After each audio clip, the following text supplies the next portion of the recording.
Hi, I'm Smita. I'm a brown person. I've got short brown hair, brown glasses. Currently wearing a black shirt with a white crisscross grid on it and a red top with white polka dots on it, a grey owl necklace, and I've got blue lipstick and blue nail polish because apparently I wanted to look as dizzy as I currently feel. My pronouns are she, they. What haven't I said? I'm a brown autistic arts maker person. I had to strongly hesitate at every one of those describers, even the person one. Thought loop fireworks in my brain like electric bubblegum, so I'll carry on talking before I have an online public identity crisis. Why do I put myself in these situations? I do not know. I feel like I relate to, like sometimes when I'm stressed, I become like, I sort of experience I often find myself on the edges, in the in-between world spaces, on the overlaps, never quite. And that brings the anxiety of feeling never quite enough of anything to be anything. Even when I read through what I submitted to this conference, I'd put, I'm a brown autistic arts maker / researcher. And there wasn't a single part of that sentence which I didn't doubt myself for, which makes me feel horrible.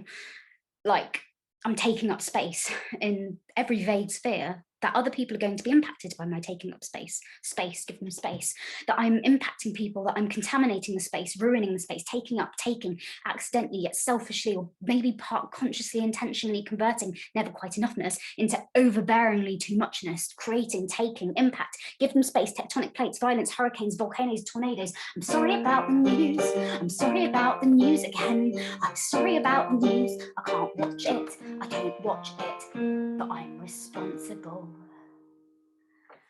I must have been feeling particularly brown that day to so boldly describe myself as being brown, I joked. I am brown, but being of mixed brown cultures whilst being born and brought up here in the UK was like a culture difference of its own.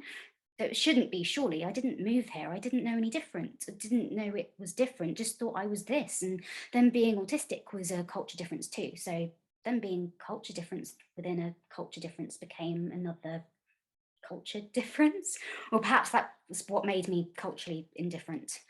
And it didn't stop there. So I'm used to being not of the normotype, even within wobbly lined intersections, but I create my own normotype to deal with that.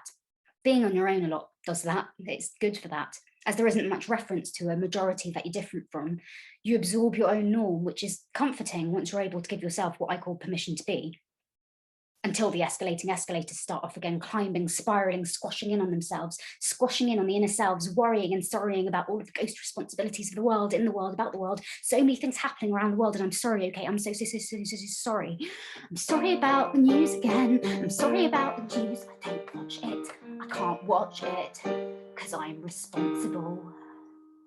Sometimes I imagine things, know things, feel things, see things that it's like having these magical abilities. Okay, I know that might sound odd, but sometimes I do things or think things, and then other things happen and somewhere else because of the thing I thought or did, or because of the thing I didn't think or do, or thought I did, or thought I didn't do before I know I did or could. The possibilities scream certainties and hypothetical disease, and don't you dare call out irrational. That's been proved wrong too many times. Panic wasps meet panic bees in trembling. I knew it was going to happen. I knew it. The word coincidence grins at me from the wonder underlands, a floating, taunting chuckle that I'd much rather avoid. And so to unthing the things before they soon become the things, I need to do other things, which might seem completely unrelated to the things, but are definitely related to the things. Or I need to check on the things I think I thought I've done, but I'm not sure about, which I'm sure that I've definitely probably maybe not done enough, just to avoid more things happening. Like the already happenings, not enough, I'm not enough, never quite too much, too much, accidentally yet selfishly, or maybe part consciously, intentionally converting never quite enoughness into overbearingly too muchness, creating, taking, impact, give them space. And I'm sorry. I'm so sorry these things happened. It's my magical abilities. I'm responsible and so important and powerful that I can just make things happen. And therefore, I need to make things not happen by doing the things to make up for the things that I did. Because I'm so important and powerful that I can eat a biscuit and cause a forest fire on the other side of the world. I'm so important and powerful that I can drink a glass of water and spit it out and cause a flood. Oh, I'm so important and powerful that by not touching that chair hard enough I caused pain and sadly killed some people. And oh look, I started another pandemic again, but that was last year's news when I accidentally looked at the news, and then that caused some other news, the news. It seems like just not watching the news would be helpful here. Just never look at the news, and then you never find out about all of the horrible things I made happen. But you can't really do that because it's kind of unavoidable, especially these days when it's not in your brain, it's everywhere else. I walked into a room and accidentally overheard the news. I didn't want to know all of the things I didn't want to do, the things I didn't mean to do, the things that I try not to do. The outer world projection of my inner brain mind view connects up the connections like a dot-to-dot puzzle to illuminate the things that my superpowers have overpowered this time. Oh, my superpowers are overpowering my mind so much of the time. And when it's magical, super magical for all the wrong reasons, I get scared of you to even come near my mind view, in case something happens to you too. Stay away from the peripherals in case something happens to you too. It's overpowering my mind so much of the time. I know, me and my giant ego thinking I'm so important and powerful that my magical abilities cause all of the things that I worry about having caused.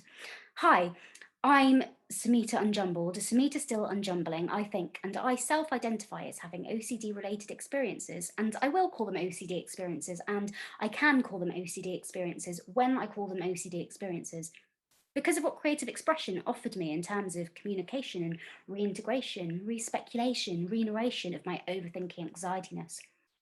When I write these brain thing songs, I call it songwriting therapy exercise, not just because of the generalized therapeuticness of music or writing or expression through creative play, but also because for me, it's a self-therapy exercise which allows my inner beingness to surface and translate, which then allows me to see and to form understandings and find ways to release and laugh and share and heal from thought loop dizziness. But also it was actually other people relating things about the way their minds worked in response to me expressing about my mind sharing brain songs, which moved something from me to just me spitting out brain stuff towards helping identifying how my experiences aligned with certain frameworks, including OCD.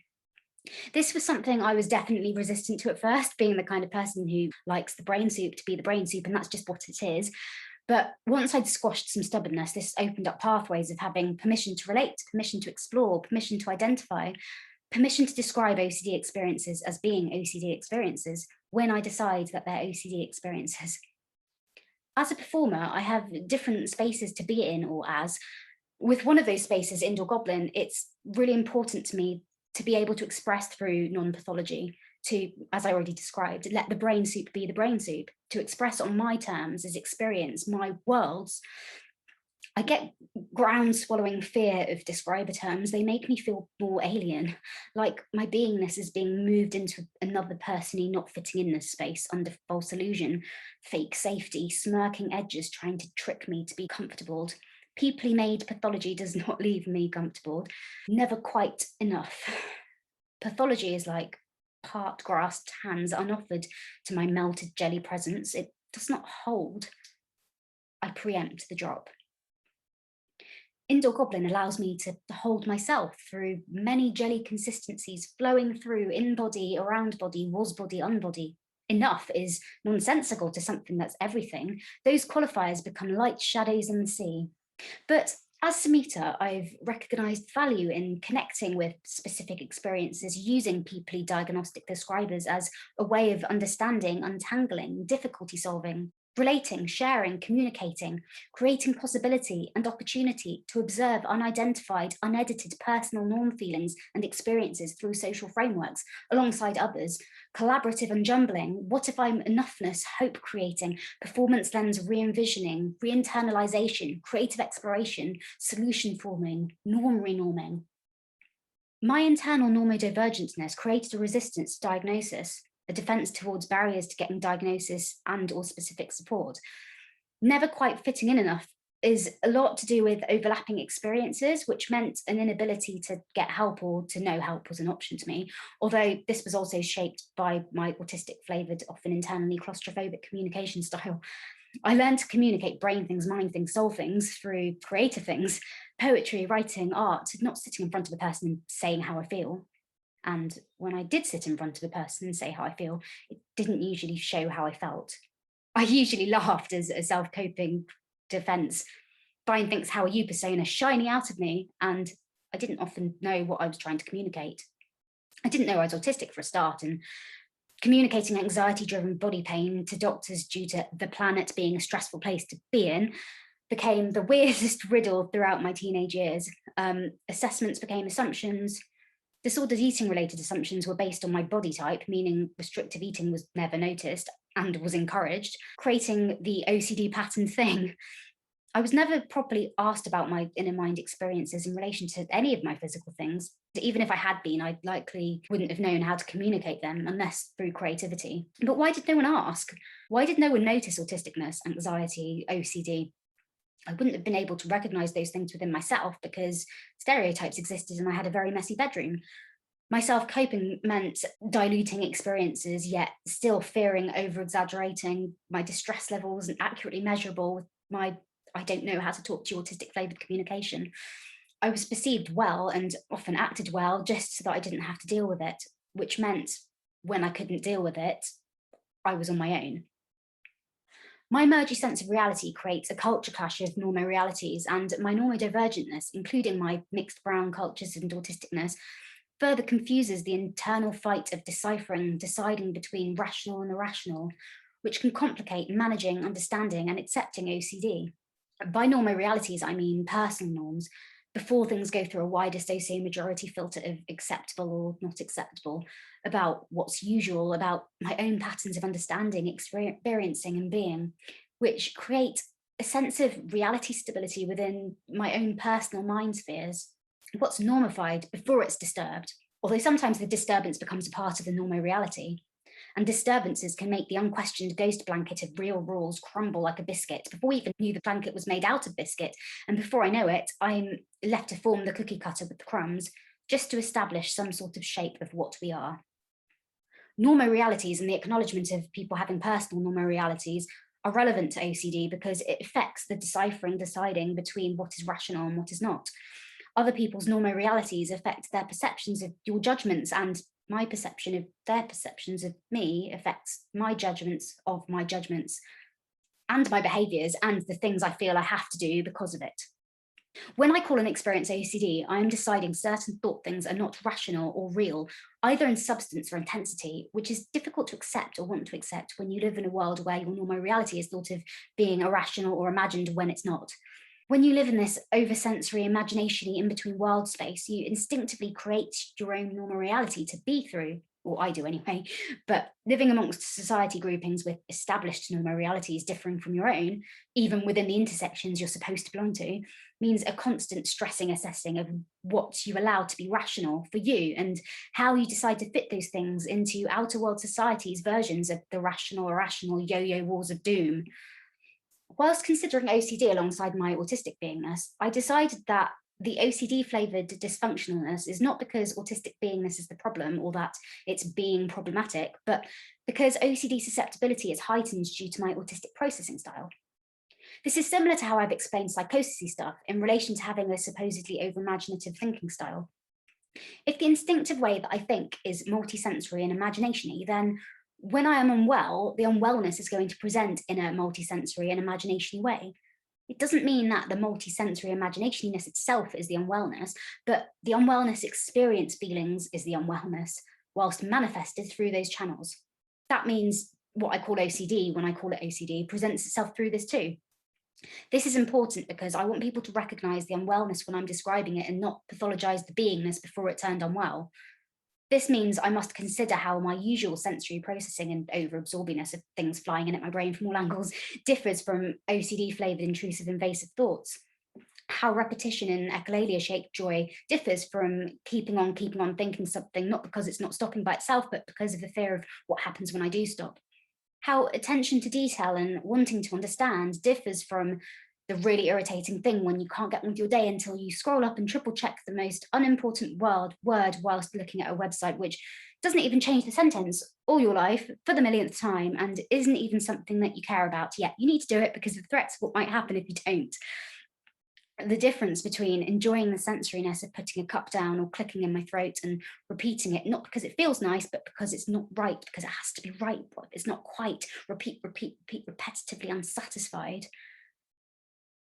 I also decided that it's when the beingness becomes unbalanced which triggers the OCD susceptibility ghost seed to begin to bloom, which can either be de-escalated back into ghost seed, or it goes full bloom, spiraling vines, multiply fast forward, flowering whoosh. Sometimes an action that I feel is autistic flavored escalates into an OCD thought soup filled version of the same action. And this made me wonder about how autism things used to be, actually still are in some places, some people, pathologized, regardless as to whether the thing happening is distressing. How does this compare to OCD? Well, OCD is always distressing because we call the distressing things OCD. But is there more to it than that? And what can we learn about the ways people with OCD relate with each other aside from the OCD itself? If what was called ASD can now be framed as autistic beingness and explored through autistic joy, what does this look like within a person whose unwellness manifests through OCD? OCD joy can't be a thing because OCD is not joyful, but a person who experiences or has experienced OCD can certainly experience joy, of course, just not when they're experiencing OCD. The way autism was historically pathologically framed didn't sound joyful either. I personally refuse to describe autism as being called ASD, like many papers and places and people still do, because it reminds me of non-autistic perspective lists of problematic symptoms which don't acknowledge autistic beingness as integral functioning and only observes as needing to be removed and needing to be squashed, disordered other. Therefore, with those associations, when thinking about the term ASD, just as much as OCD joy can't be a thing, I don't know if in my head ASD joy seems possible either, even when autistic joy definitely is.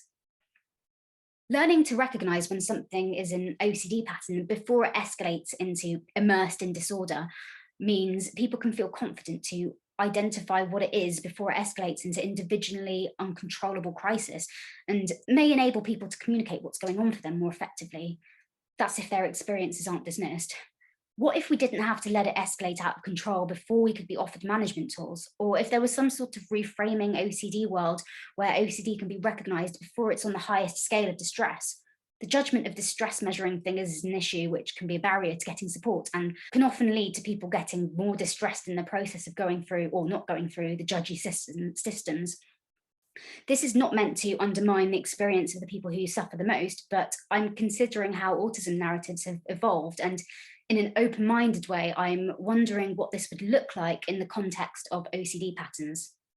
Or maybe it's just that it's not OCD until it's OCD, and maybe people with different experiences to mine will think I'm being completely ridiculous even associating myself with the diagnosis.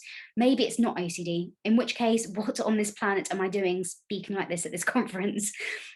When you don't fit the normotype, you then misjudge your unwellness yourself, even when you're a scrambling soup on the floor, and everyone else does too.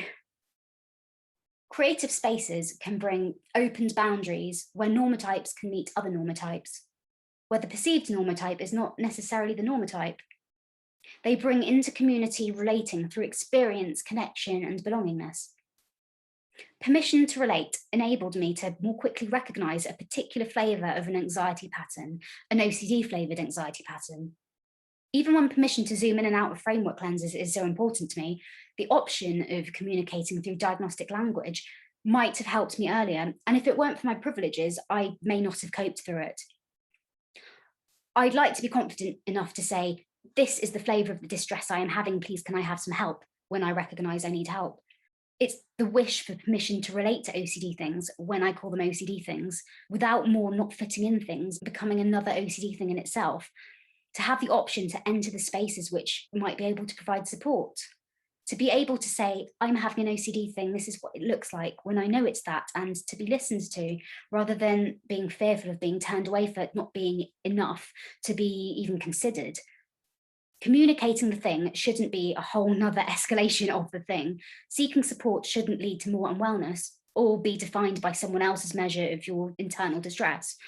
I don't want to be tied by frameworks I only half feel belongingness to, especially if they cause me more anxiety. But even if the frameworks don't fully expand around my entire personness, in the approach of unwellness escalation and for the hope of solution seeking for optimum functioning, I want to have the option to allow myself to call my OCD experiences when I call them OCD experiences, alongside my personal nor my reality.